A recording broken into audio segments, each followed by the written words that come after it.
The intercom crackled to life as the shuttle docked at Axeron Galactic Combat Academy. A monotone voice announced, "Welcome, cadets. Your first day begins now. Proceed to the orientation hall." Kai Solis stepped off the shuttle, his boots crunching on the alloy floor. Around him, the crowd of alien cadets towered, their varied forms intimidating. Feathered Zixra warriors hissed softly as they brushed past, and the insect Krillix chittered, their translucent wings vibrating. Kai caught snippets of conversation in dozens of languages, most laced with disdain. "Deathworlders," muttered a Krillix as it eyed him with multifaceted eyes. "Barbaric species. They should never have been admitted." Kai clenched his jaw but kept his face neutral. He'd heard it all before, how humans, with their harsh environments and unpredictable behavior, didn't belong in the galactic elite. In the hall, holographic projections flared to life, depicting the Academy's past victories. The cadets hushed as Commander Riven, a hulking seraphid with golden scales, took the stage. His voice boomed. "You stand here as the best your species has to offer. But this Academy is unforgiving. Many of you will fail. Those who survive will earn their place in history." Kai's gaze didn't waver as Riven's serpentine eyes swept the room. "Humans," the commander continued, his tone sharp. "You may have clawed your way out of your chaotic world, but here, order reigns. Adapt or leave." The crowd chuckled softly, but Kai's focus sharpened. Later, in the training yard, the first test was announced: survival simulation in a hostile environment. "You'll be divided into squads," barked Riven. "Your objective: last 72 hours in the Zorith jungle. Supplies are limited. Failure is not an option." Kai found himself paired with an eclectic group, a sleek Sixren named Elwyses, whose movements were almost hypnotic, Orvac, a telepathic Arisian whose bulbous head pulsed faintly as he surveyed them, and a hulking Mivlac brute called Toric, who cracked his knuckles with unsettling enthusiasm. "No offense, human," Elwyses said, her voice like a whisper of wind. "But your reputation doesn't inspire confidence." Kai smirked. "Give it time. You might learn something." Their shuttle dropped them into the simulation zone, a dense jungle teeming with bioluminescent plants and the hum of unseen predators. The squad immediately fell into debate. "Standard protocol," Orvac suggested. "Establish a perimeter and defend."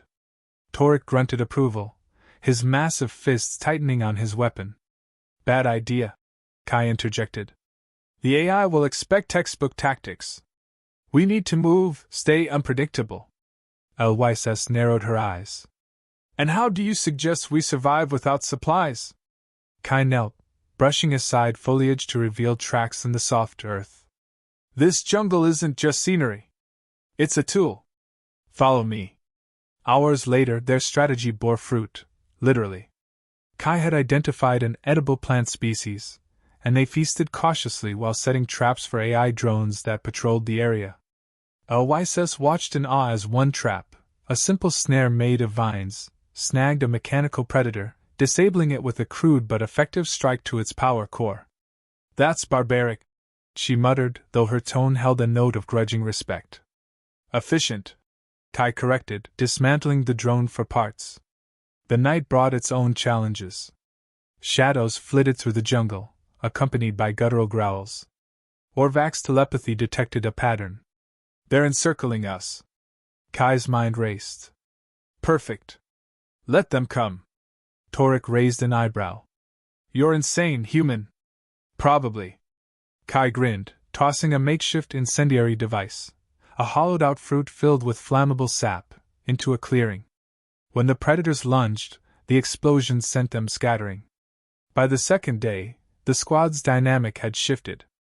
Elwyses began mirroring Kai's survival tactics, crafting her own traps with a precision that matched her species' reputation. Orvac used his telepathy to relay predator movements, while Toric's brute strength proved invaluable in clearing paths and subduing threats. But the jungle was relentless. On the final night, the AI unleashed its trump card, a pack of hyper-advanced drones with adaptive algorithms. The squad barely escaped an ambush, their traps rendered useless. Panting, LYSS turned to Kai. Now what, genius? Kai scanned the terrain, his mind working overtime. We lure them to the river. Are you mad? Torek growled. That current will kill us. Not if we use it, Kai replied, already moving. At the river's edge, he fashioned a makeshift raft from fallen branches. Orvac, tell me when they're close. Moments later, the drones burst through the foliage. The squad leapt onto the raft, paddling furiously as the current swept them away. The drones pursued, their sleek forms cutting through the water, but Kai had anticipated this. Now! He shouted, tossing another incendiary device into the water. The explosion sent a wave of fire across the surface, short-circuiting the drones. The squad watched in stunned silence as the remnants sank beneath the surface. When they finally emerged from the jungle, battered but alive, they found the alien generals waiting. Riven's expression was inscrutable as he addressed them. You've survived where others failed. But your methods… He paused, his gaze fixed on Kai. They defy tradition. Kai met his eyes, unflinching. Tradition doesn't matter if it gets you killed. For a moment, the assembled crowd was silent. Then, slowly, Riven's lips curled into an almost imperceptible smile. Perhaps there is more to humanity than chaos after all. As the squad walked away, LYSS fell into step beside Kai. I hate to admit it, she said, but you're not as reckless as I thought. Kai grinned. Told you. Deathworlders aren't so bad once you get to know us. The dense, humid air clung to Kai's skin as the squad trudged deeper into the simulated jungle. Every step felt heavier, the tension mounting with every faint rustle in the underbrush. LYSS moved silently ahead, her Zixra instincts honed for stealth, while Orvac's large, bulbous eyes darted around nervously. Torek, ever the brute, swung his massive club at the foliage, clearing a path with no concern for subtlety. Kai walked at the rear, his eyes scanning the treetops, his mind already mapping their next move. Stop! LYSS hissed, raising a hand. The squad froze. Her eyes flickered to Kai. There's movement ahead.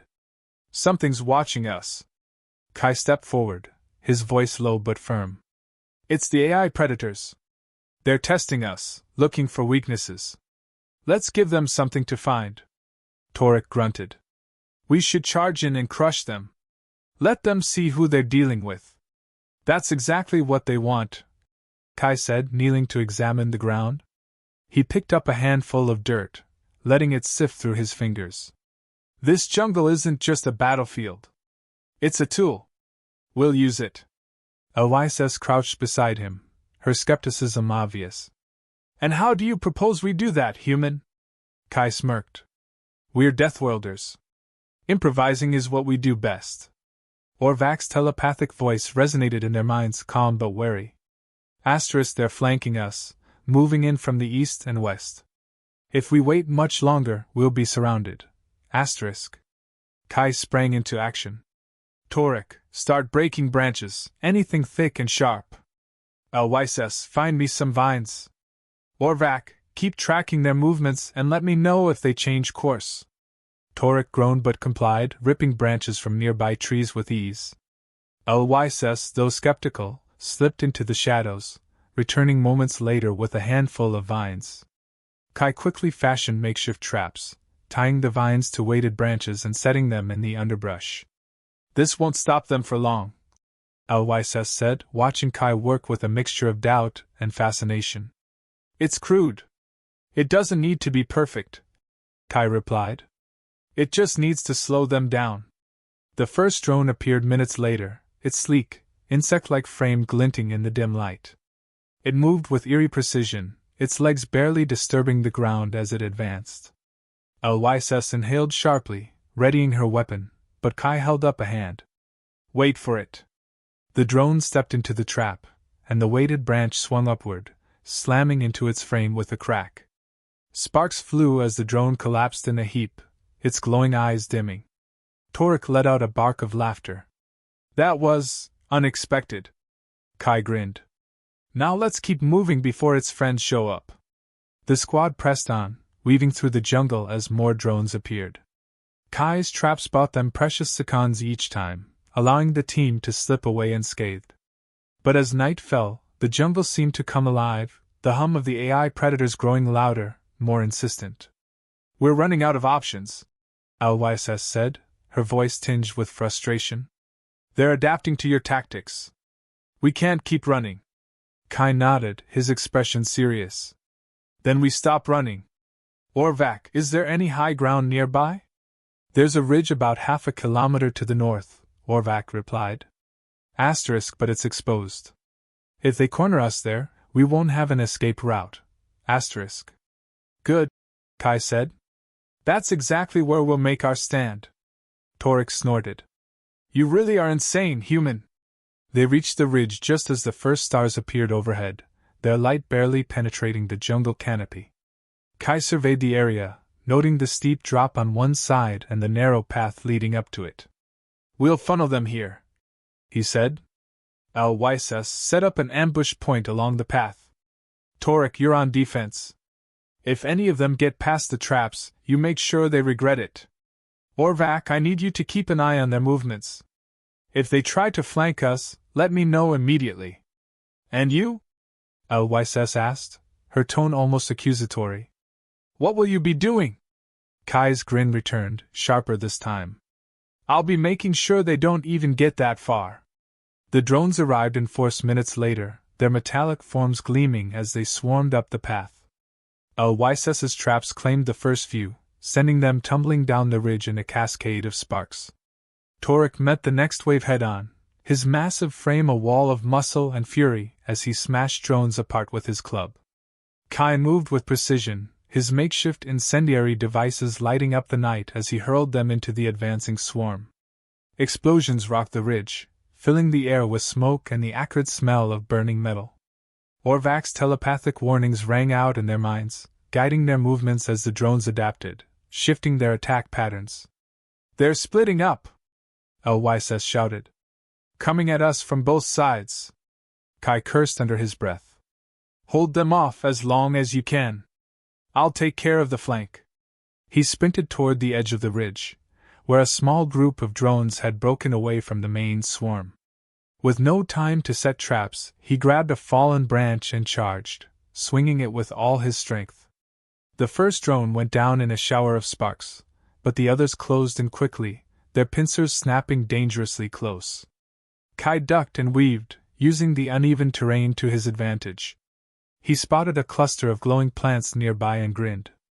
Grabbing one, he hurled it at the drones, the bioluminescent sap sticking to their frames and disrupting their sensors. "Not so tough now, are you?" he muttered, taking down the last drone with a well-placed swing. By the time he returned to the squad, the ridge was littered with the remains of defeated drones. LYSS leaned against a tree, her chest heaving as she caught her breath. Torek stood amidst the wreckage, his club resting on his shoulder, while Orvac knelt nearby, his telepathic senses still on high alert. Kai surveyed the scene, his expression grim but satisfied. "We survived. That's what matters." LYSS gave him a tired smile. "You're not like any Deathworlder I've met before, Solis." "Stick with me," Kai replied, a hint of humor in his voice. "You might just live to tell the tale." Torek stood with his arms crossed, his massive frame silhouetted against the bioluminescent jungle. "So, genius," he rumbled. "What's next? We've barely survived, and those things keep coming."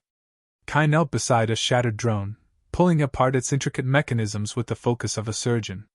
He held up a flickering core, the glow casting eerie shadows over his face. "We adapt. If they're learning from us, then we learn faster. This core? It's not just a power source, it's a transmitter. They're networked. If we can disrupt that signal, they're done." LYSS leaned against a tree, her breathing still ragged from their last skirmish. "And how exactly do you plan to disrupt the signal, Solis? With sticks and rocks?" Her voice was sharp, but beneath it, a grudging respect lingered. Kai smirked, slipping the core into his pack. "You'd be surprised what a Deathworlder can do with sticks and rocks." Orvac's telepathic voice resonated in their minds, calm yet insistent.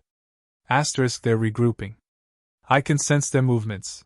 They are forming a tighter perimeter, converging on this location. We don't have long, asterisk. Kai straightened, his expression hardening. Then we don't wait. We hit them first. Torik's deep laugh echoed through the clearing. Finally, some fun. Just tell me where to swing. Kai ignored the quip and turned to Lys. You're the fastest. We'll need you to plant the decoys. Orvac, I'll need constant updates on their positions. Torik, you're our heavy hitter. Keep them off us while we work. Lys raised an eyebrow. And you? Kai glanced at the horizon, where the faint hum of approaching drones grew louder. I'll deal with their transmitter. We take out their ability to communicate, and they'll fall apart. The plan unfolded with the precision of a chaotic symphony. Lys darted through the jungle, her movements a blur as she planted crude decoy devices Kai had fashioned from drone parts and scavenged materials. Each decoy emitted a faint pulse, mimicking the signal of a squad member and drawing drones toward it. The jungle lit up with flashes of light as the decoys detonated, creating confusion in the enemy ranks. Meanwhile, Torik roared as he charged into a group of drones, his massive club swinging in wide arcs. The sound of metal crunching under his strength reverberated through the air. You want some more? Come and get it! He bellowed, laughter punctuating each swing. Kai, crouched low, moved through the jungle with focused determination. The central transmitter was hidden deep within enemy lines, its pulsating light visible through the gaps in the foliage. He glanced back at Orvac, who stood still, his telepathic senses guiding the squad. The drones are thinning on the western flank, Orvac said. Asterisk, you've created a gap, but it won't last long. Move now, asterisk. Kai tightened his grip on the modified core in his hand. On it. Keep them guessing. He sprinted toward the transmitter, his mind racing. The AI would adapt quickly, and any hesitation could mean disaster. As he neared the transmitter, a drone emerged from the shadows, its glowing red eyes locking onto him. Without breaking stride, Kai slid under its sweeping pincers and jammed the core into its exposed circuitry. The drone convulsed, sparks flying as the feedback loop overloaded its systems. It collapsed in a heap, but the noise had drawn attention. 2 more drones burst through the foliage, their sleek frames gleaming. Kai ducked as one lunged, its razor-sharp legs slicing through the air where his head had been moments before. He grabbed a sharp fragment of metal from the ground and drove it into the drone's sensor array, blinding it.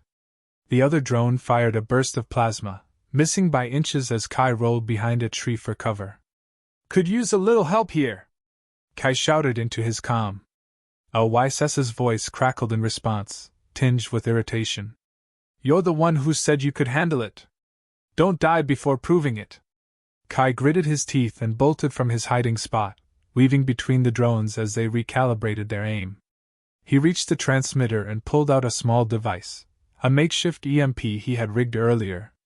He placed it against the transmitter's glowing core, activating a countdown. The drones closed in, their movements synchronized as they prepared to strike. Kai glanced at the timer. 10 seconds left. Come on, he muttered, ducking and dodging as the drones attacked with relentless precision. The timer hit 0, and a pulse of energy erupted from the EMP, engulfing the transmitter in a cascade of light. The drones froze mid-movement, their limbs twitching before collapsing lifelessly to the ground. Kai let out a breath he hadn't realized he was holding. Transmitters down, he said, tapping his comm. Fall back to the ridge. Torik's voice boomed through the channel, triumphant. You should have seen it, human. Those machines didn't stand a chance. Lys was the first to reach him, her expression a mixture of relief and begrudging respect. I have to admit, Solis, that was impressive. Reckless, but impressive. Kai gave her a lopsided grin. Reckless is kind of my thing. Orvac and Torik arrived moments later, the former looking weary but calm, the latter grinning as he hefted his bloodied club. What's next, boss? Kai turned to survey the jungle, now eerily silent. The glow of the transmitter had faded, leaving only the dim bioluminescence of the plants. We head back to the extraction point. This simulation is over.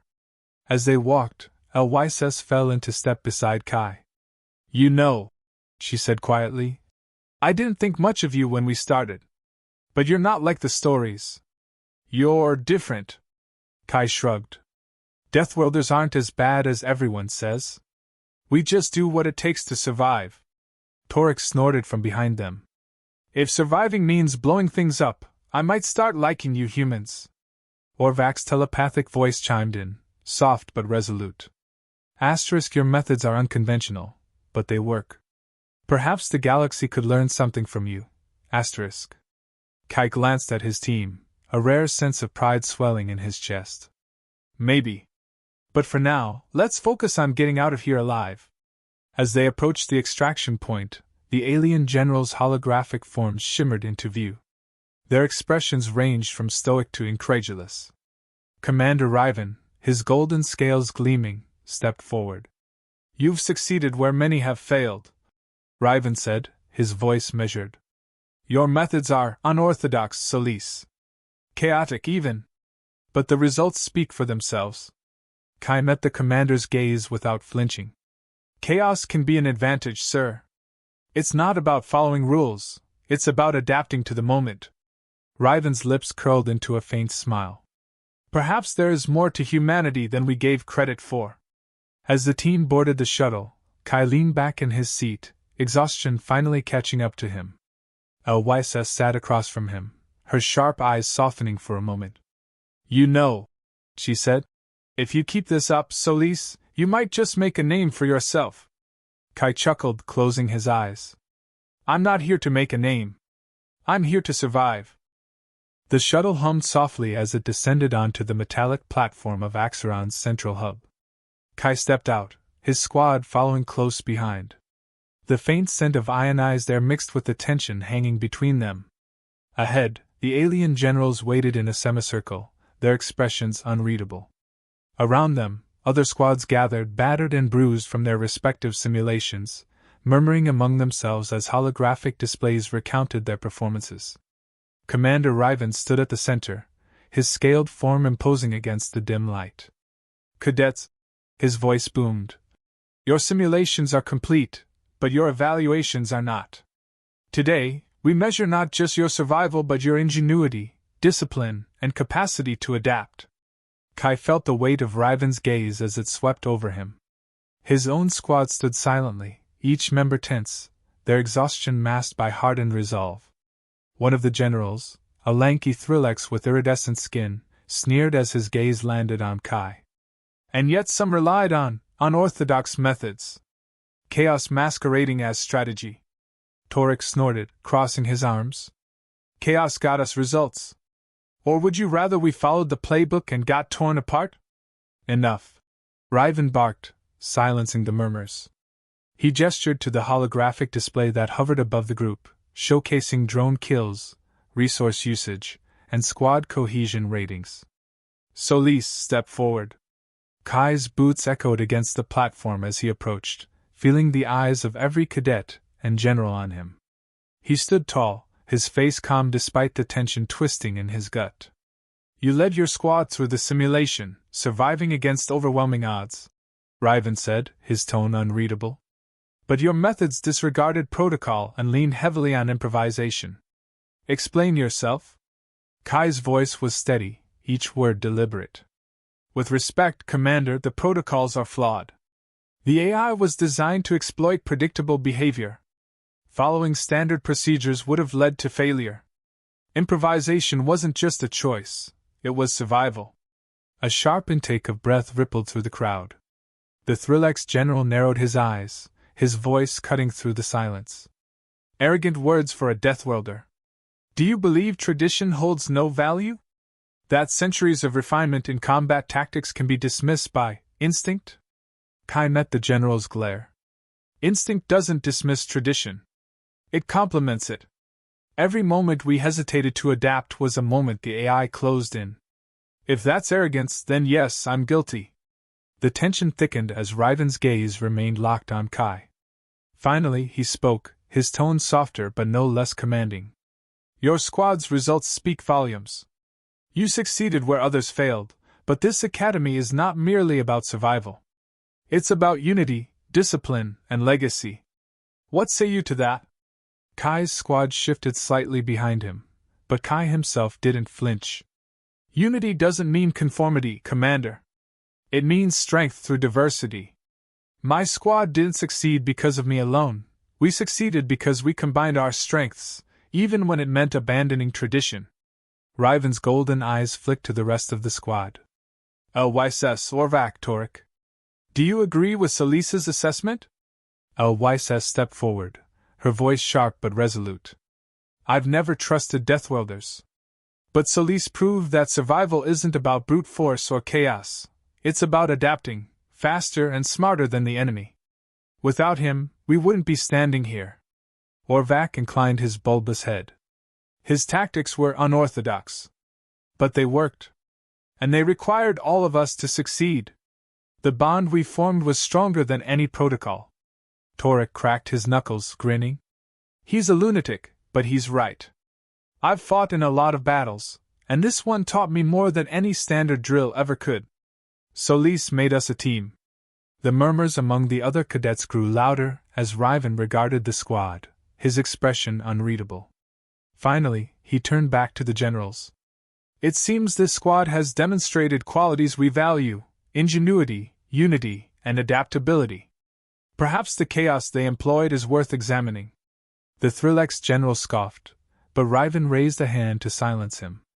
The galaxy is changing. Our enemies are evolving. If we are to survive, we must evolve too. Riven stepped closer to Kai, his towering frame casting a shadow over him. Solis, you've shown potential, but potential alone is not enough. There's one more test, one that cannot be simulated. A live mission. The murmurs turned into gasps as Riven gestured toward a holographic map. A hostile world glowed in crimson, the coordinates blinking ominously. A Voidclaw infestation has been detected on the planet Coron 4. Civilians are trapped, and initial rescue attempts have failed. Your squad will lead the next effort. Kai felt his squad stiffen behind him. He kept his voice steady. When do we leave? Riven's lips curled into a faint smile. Now. The shuttle descended through the dense atmosphere of Coron 4, its hull vibrating under the strain. Kai stood at the front, his squad seated behind him. The tension was palpable, but Kai's voice was calm as he outlined the plan. Voidclaws hunt in packs, and they adapt as quickly as the AI. We can't outgun them, but we can outsmart them. Orvac, you'll map their movements telepathically. L.Y.S. I need you to scout ahead and find weak points in their patrols. Torik, you're on defense. Protect the civilians at all costs. And you? L.Y.S. asked, her voice sharp. I'll take the fight to them, Kai said, his tone unwavering. The shuttle landed, and the squad moved with precision. L.Y.S. disappeared into the shadows, her Zixra instincts making her nearly invisible. Orvac knelt, his head pulsing faintly as he extended his mind. Torik held the line, his massive frame a bulwark against the chaos. Kai sprinted toward the Voidclaw hive, the sounds of battle echoing around him. The creatures were monstrous, their razor-sharp limbs glinting in the dim light. He ducked under a swipe, plunging a makeshift explosive into the hive's entrance. Fall back! He shouted into his comm. The explosion rocked the ground, sending debris flying. The Voidclaws screeched, their movements disoriented. Kai regrouped with his squad, their expressions a mix of exhaustion and determination. The civilians are safe, Orvac said. But the Voidclaws are regrouping. Then we hit them again, Kai said. By the time the extraction shuttle arrived, the Voidclaws had been driven back, their hive in ruins. The squad boarded, bloody but victorious. Back on Axeron, the alien generals awaited them. Riven stepped forward, his gaze meeting Kai's. You've proven yourself, Solis. Not just as a Deathworlder, but as a leader. Your methods may be unconventional, but they have their place in our academy. Kai nodded, his voice steady. Adaptation isn't just a skill, Commander. It's survival. As the crowd erupted into murmurs, Riven raised his hand, silencing them. Let this squad serve as a reminder. Strength lies not in tradition alone, but in the ability to evolve. Kai stepped back, his squad standing beside him. For the first time, he allowed himself a small smile. They hadn't just survived, they'd changed the game.